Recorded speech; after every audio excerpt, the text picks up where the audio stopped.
bottling of the Retsina wine. Hang on for a second and I'll show you some beautiful drone footage of the vineyard where these grapes come from. Retsina wine is white wine that's been infused with the resin of Aleppo pines. It's often made with thin wine, but when you use this technique on a good quality white wine, it really turns out nicely. It's not for everyone, it's a bit of an acquired taste, but for those that do like Retsina, it's not easy to find top quality Retsina like this one. Now, I'm not a winemaker, I've just lived parallel to the winemaking for the last couple decades, and I pitch in my help whenever it's needed.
I'm not thrilled.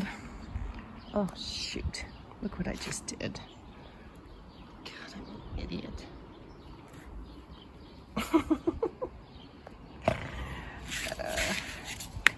Remember this one? This was the chair that was in the best condition and that I did a primer and 3 coats. Really took a lot of time on it, and it's already getting scuffed up. And I don't regret my decision to abandon the rest of them for 1 second. So now we have this. Now some of them are in a lot worse condition than others.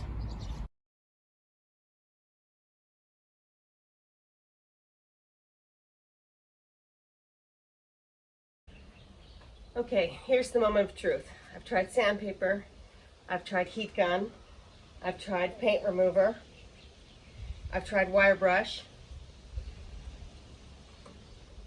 This is my last resort. And it looks like I have 2 right gloves here.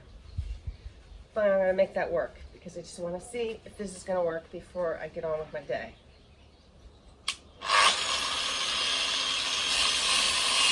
Oh yeah. Oh yeah. That's nice.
point, I've only got 3 of them sanded. I have all of these to do still. And I decided to paint one of them to see if I like it before I put in all this work. So these are the 3 that are ready. This is 1 coat. I'm not thrilled, but I'm going to hold off on my final judgment when I put the 2nd coat on, which is in 4 hours from now. It takes a lot of paint. I'm using Hammerite, which also has a rust stabilizer in it, and you don't need to use a primer. And it says to put 2 very thick coats, one 4 hours after the other. It's almost like painting with honey. It's that thick. But strangely enough, it doesn't drip. So, let's see. Let me get the 2nd coat on and then I'll let you know what I think. There's another rather crucial issue facing me with these chairs. The idea in the house that I'm renovating is that this table, which I now use as a desk, will be the dining table, front and center in the house. And these chairs are going to be around the table. The problem is that they stick out way too much the way they are now. So now what I'm thinking that I need to do is cut here and here and turn this over and around so that the arm of the chair is lower up to this point, and they will slide underneath the table. I've known that these chairs were going to be awkward. This baseboard here of the table is so low that no chair really fits under except for maybe a taverna chair that doesn't have any armrest at all. So I'm not happy at all with the way this chair has turned out. It's not at all what I had in mind. I wanted something matte. And I think I like the rusty old metal look better than anything. So I'm going to experiment with that, taking more of the paint off and maybe varnishing over the rust or putting some kind of rust stabilizer that shows the metal and the rust through. I'm not quite sure yet. I just know that I don't like what I've done with this chair, and I'm not going to do any more like this. It was time consuming, it was expensive, and I'm not satisfied with the results. So back to the drawing board.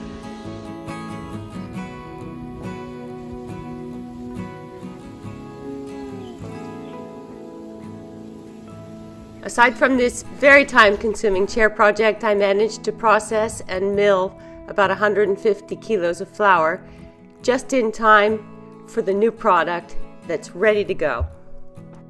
I've created a whole new brand for a vegan, sugar-free, gluten-free, raw energy bite. I call them Astronaut Energy Bites. The whole concept is that if Greece did have a space program, this is what they'd be eating.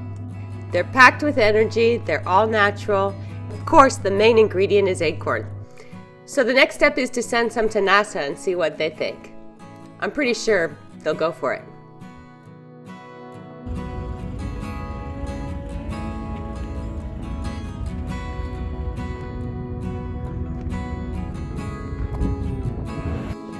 Okay, so yesterday when I saw this in the dumpster, I said I'll open it up and I'll see what it's like inside. And if it's not too gross, I'll take it. And look how cool it is.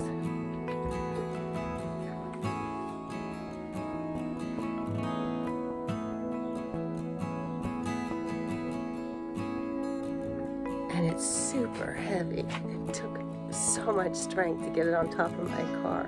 Who the hell throws these things out? Not me. Thanks so much for watching, and please do subscribe, and have a great week.